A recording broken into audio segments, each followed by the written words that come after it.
Básicamente el cáncer de origen desconocido, como su nombre lo indica, es aquella patología oncológica que se presenta por sus metástasis. Es decir, nosotros nos enteramos que el paciente está enfermo no por un tumor primario que se ha originado en un órgano definido, sino por la expresión a distancia de la patología.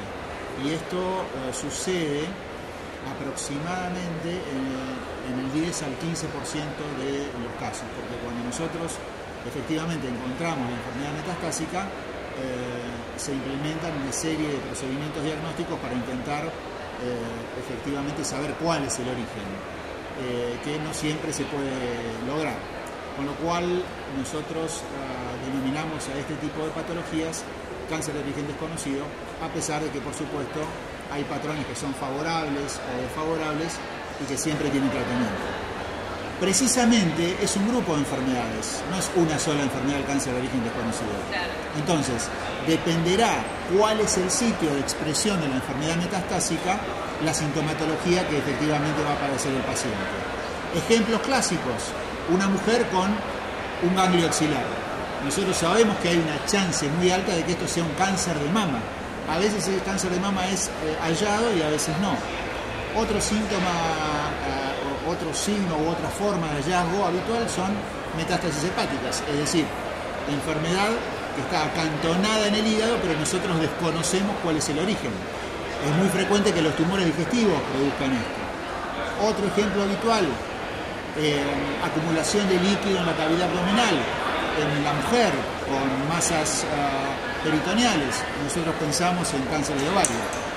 A veces uno habla de estas situaciones porque nosotros llamamos patrones favorables de cáncer de origen desconocido aquellos tumores a los cuales nosotros podemos asumir que se han originado en ciertos órganos o estructuras y darles o ofrecerles a los pacientes tratamientos más específicos.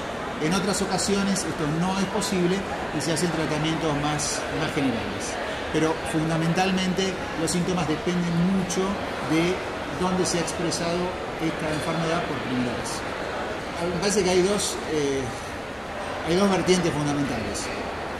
Efectivamente, en los pacientes que son diagnosticados de cáncer de origen desconocido, es muy importante la cuestión afectiva, psicológica de estos pacientes, porque genera una gran angustia cuando los médicos le decimos: mira, tenés una enfermedad y no sabemos cuál es el origen. A pesar de que vamos a hacer un tratamiento porque inferimos, ya sea que el patrón sea favorable o desfavorable, nosotros inferimos por las particularidades, por las características, por los estudios, nosotros inferimos que vos tenés un tratamiento específico. En general, el paciente lo vive con mucha angustia y mucha ansiedad, porque no es lo mismo saber cuál es el origen que no poder saberlo. Y después, el resto, digamos, la cuestión más médica, más específica, más la persona sometida a los procedimientos diagnósticos y terapéuticos son comunes a todos los pacientes que tienen enfermedad diseminada. En general, son tratamientos agresivos muchas veces y esos pacientes lo viven como la generalidad de la población de pacientes oncológicos con enfermedad avanzada. Imagino que no soy el único oncólogo a quien le has hecho esta pregunta y te han contestado todos más o menos parecido. Yo te voy a contestar respecto al cáncer de origen desconocido. Precisamente por su propia definición hace que sea imposible la prevención o el diagnóstico temprano, porque por definición en el momento del diagnóstico nosotros nos topamos con un paciente que tiene enfermedad avanzada. Otro ejemplo habitual: un señor mayor que tiene metástasis óseas. Le hacemos el marcador tumoral para cáncer de próstata, inferimos por las particularidades de las lesiones, todo, que es un paciente con un cáncer de próstata. Te estoy poniendo un ejemplo. Pero bueno, digamos, en cáncer, y en este caso que ha podido ser diagnosticado su tumor de origen, en otros casos no. Entonces, por definición yo te diría que efectivamente no se puede prevenir, y al momento del diagnóstico entonces es cuando nosotros empezamos a actuar.